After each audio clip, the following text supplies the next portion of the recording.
Graças e paz, queridos irmãos, aqui é Pastor Anderson novamente.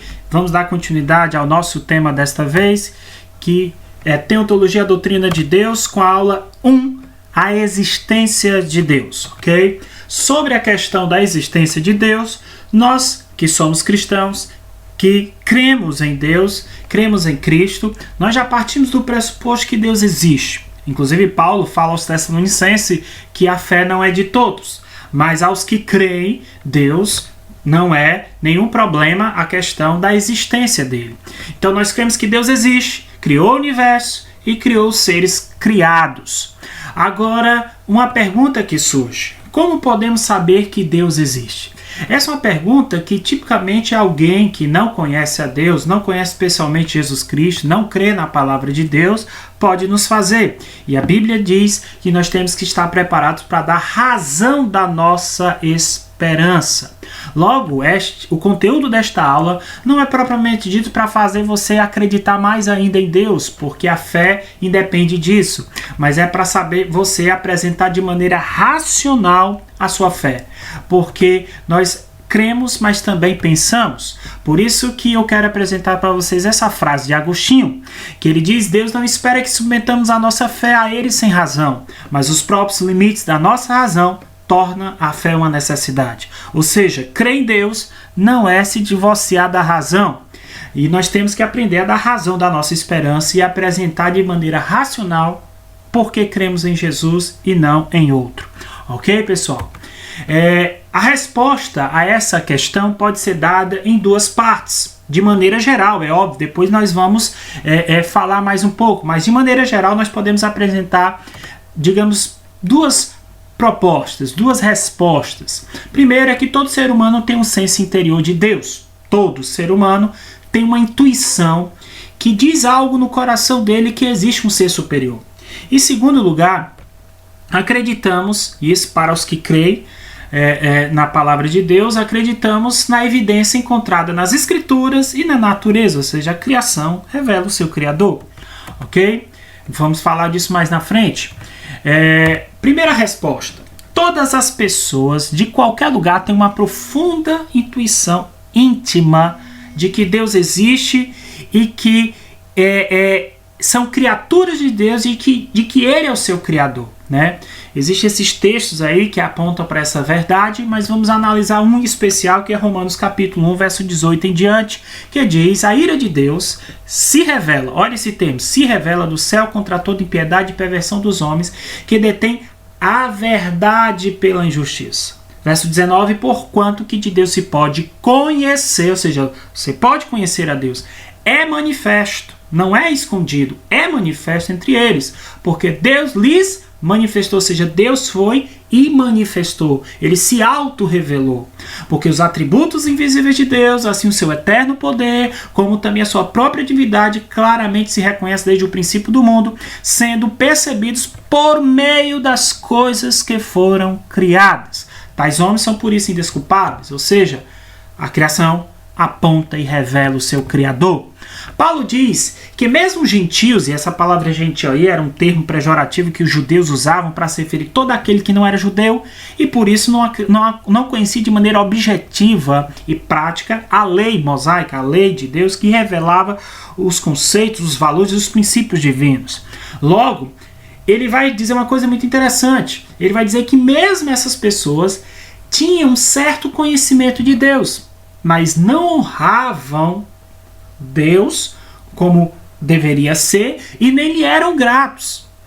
Diz ele que os descrentes ímpios mudaram a verdade de Deus em mentira, dando a entender que ativa e obstinadamente rejeitaram alguma verdade sobre a existência e o caráter de Deus que já conheciam.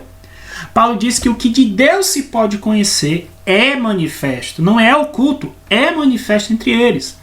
Acrescenta que isso acontece porque Deus lhes manifestou. Que coisa interessante. Por isso que o Salmos 14, verso 1 vai dizer assim: diz o insensato no seu coração, não há Deus. Corrompe-se e pratica abominação, já não há quem faça o bem. Olha, primeiro ele diz que é insensato. A pessoa é um ato de insensatez, de imprudência, não acreditar na existência de Deus, ou agir, ou existir, ou viver como se Deus não existisse. Em seguida, parece que como em decorrência, em consequência dessa crença, a pessoa acaba se corrompendo e praticando coisas abomináveis e não consegue fazer o bem por conta disso. Todavia, as escrituras também reconhecem que algumas pessoas negam essa intuição íntima de Deus e chegam mesmo a negar a existência de Deus, chegar ao nível máximo. Por isso que ele é chamado de insensato no Salmos 14 e também no Salmo 53. É o perverso que primeiro maldiz e blasfema contra ele, depois com orgulho repete que não há Deus. Essas pessoas indicam que o efeito do pecado acabam afetando a racionalidade humana, porque não crer em Deus, não acreditar na existência de Deus é um ato de irracionalidade. Ok, pessoal? Na vida do cristão, essa íntima consciência vai se aprofundando, né? Até porque ele passa a buscar e conhecer a Deus de forma mais profunda. A intensidade dessa consciência no cristão é tal que, mesmo sem jamais termos visto o nosso Senhor Jesus Cristo, de fato o amamos. Ainda sobre a questão da existência de Deus, a pergunta que surge na sequência é como podemos saber que Deus existe? A segunda resposta é essa. Além da consciência íntima de Deus, que dá claro testemunho do fato de que Ele existe, encontramos claras evidências da sua existência nas Escrituras e na natureza. Isso aí é alguns textos que sugerem essa verdade. As provas de que Deus existe se encontram logicamente disseminadas por toda a Bíblia. Por isso que se você acreditar no texto que diz, do princípio criou Deus os céus e a terra, o resto não vai ser difícil. O primeiro versículo, ele vai começar a narrar os atos de Deus na criação e ele não se preocupa em explicar. Na verdade, a Bíblia não está preocupada em provar a existência de Deus. Ela já parte da ideia, do pressuposto de que Deus existe. Por isso que a W. Tozer diz uma coisa muito interessante. Se eu crer em Gênesis 1:1, no princípio Deus, o restante da Bíblia não será problema para mim. O próprio homem, criado à imagem de Deus, já é uma farta testemunha, um testemunho da existência de Deus. Mas a criação também dá fartas provas, fartas evidências da natureza dele e da criação. Os Salmos, por exemplo, vai dizer assim: os céus proclamam a glória de Deus e o firmamento anuncia as obras de suas mãos. Um dia discursa outro dia, uma noite revela conhecimento a outra noite. Então, a beleza da criação revela que existe um ser supremo. Mas para finalizar, deixa eu apresentar 4 argumentos filosóficos da existência de Deus. Primeiro, o cosmológico. Cosmo, de mundo, lógico, de estudo. Portanto, considera o fato de que toda coisa conhecida no universo tem uma causa. Portanto, ele argumenta que o próprio universo deve ter necessariamente uma causa. E a causa de um universo tão grandioso só pode ser um Deus tão grandioso também. Então, a causa tem que ser proporcional, ou pelo menos maior do que as consequências. Então, se existe um universo tão grandioso, só pode ter sido um ser tão grandioso e maior para criá-lo. Teleológico é o segundo argumento nosso. Teleológico fala sobre finalidade, sobre objetivo, sobre propósito final. E aí esse argumento concentra-se na evidência da harmonia da criação, da ordem, do planejamento do universo. E que essa organização, esse planejamento, o universo foi criado de maneira tão inteligente que só pode ter sido criado por alguém. E alguém inteligente que criou tudo com um propósito e um objetivo bem definido. Esse é o segundo argumento teleológico. O outro argumento, o terceiro argumento, é o ontológico. Lembre da palavra onto, significa ser.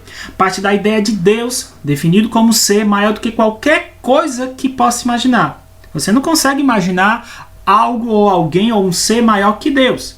Depois argumenta que a característica da existência deve pertencer a tal ser, pois maior é existir que não existir. O que é que ele está querendo dizer nesse argumento?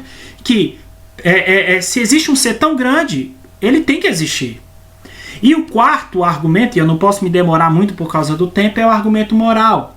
Parte do senso humano do certo e do errado, e da necessidade da imposição de justiça, e raciocina que deve necessariamente existir um Deus que seja a fonte do certo e do errado e que vá algum dia impor justiça a todas as partes. Porque lembre-se do que um certo filósofo disse, um certo escritor: se Deus não existe, tudo é permitido. Ok, pessoal? Eu quero finalizar com essa frase de Wayne Grudem, que apesar desses argumentos, e podemos apresentar vários outros, infelizmente, muitas vezes não é suficiente para a pessoa crer em Deus. E aí, eu finalizo com essa frase dele: só Deus pode superar o nosso pecado e possibilitar que nos convençamos da sua existência, porque isso é um trabalho do Espírito Santo. Que Deus em Cristo Jesus abençoe cada um de vocês. Um forte abraço e até a próxima.